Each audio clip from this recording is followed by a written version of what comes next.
300 homicides for the 7th year in a row.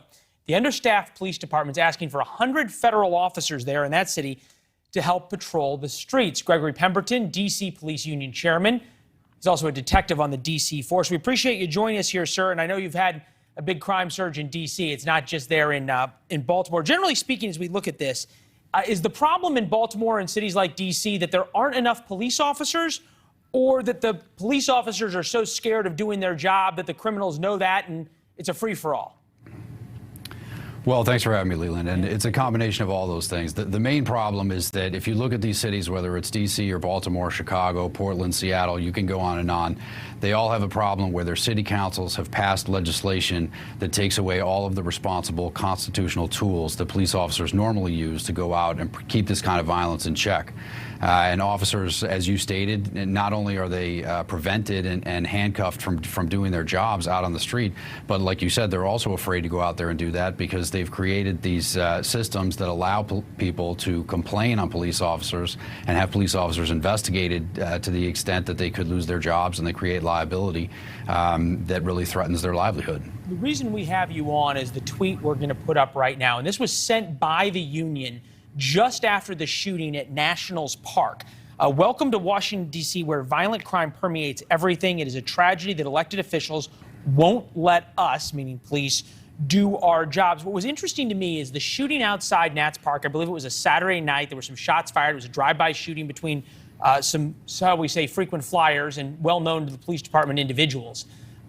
And yet, we had shootings in D.C. for years and for weeks. And how closely tied was your tweet to the location of this violence? Well, I think you make a good point, because if you go just to the other side of the river here in D.C., to the less affluent areas, those neighborhoods look like war zones. And to go over there is frightening for some people. And that's where most of our police officers spend their time. That's where they spend most of their efforts trying to solve those crimes. But now that that crime is permeating more affluent areas of the city, up and down 14th Street or at the Nats Park baseball stadium, it seems to be getting the attention that it deserves finally. Yeah. And what we're saying is that this kind of violence is unchecked in any neighborhood in the city, and it's permeating all four corners, all four quadrants of the city. And until the city council starts to roll back some of these policies that they've put in place, we don't think it's going to get any better. There was an irony in watching Twitter the night of the National shooting, because there were all these people who typically, shall we say, were not all that concerned with crime and much more concerned about the civil rights issues and police reform and calling police officers racist, who were suddenly just aghast at how there could be violence outside National Stadium and that something just must be done. Is it that simple to all of a sudden just say, do something? No, I think you're right on top of it, Leland. And the problem is that when you take away the tools of police officers, they're not going to be able to stop this kind of violence. However, most of the people that are advocating for those tools to be taken away don't see the effects of this kind of violence because they don't live in those neighborhoods. But now that it's spilling out into their own neighborhoods, you see how quickly they change their position and how angry they get.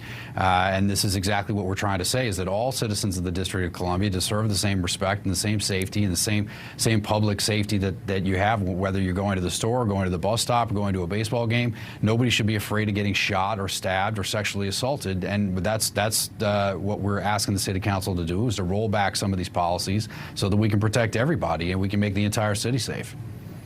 Sadly, at least so far, it seems as though the people in the less affluent areas are still having a much harder time than even the nice areas that you talked about. The police chief, though, there says that not only in terms of the city council having issues with handcuffing police officers, the decriminalization of marijuana has played a big role. Take a listen.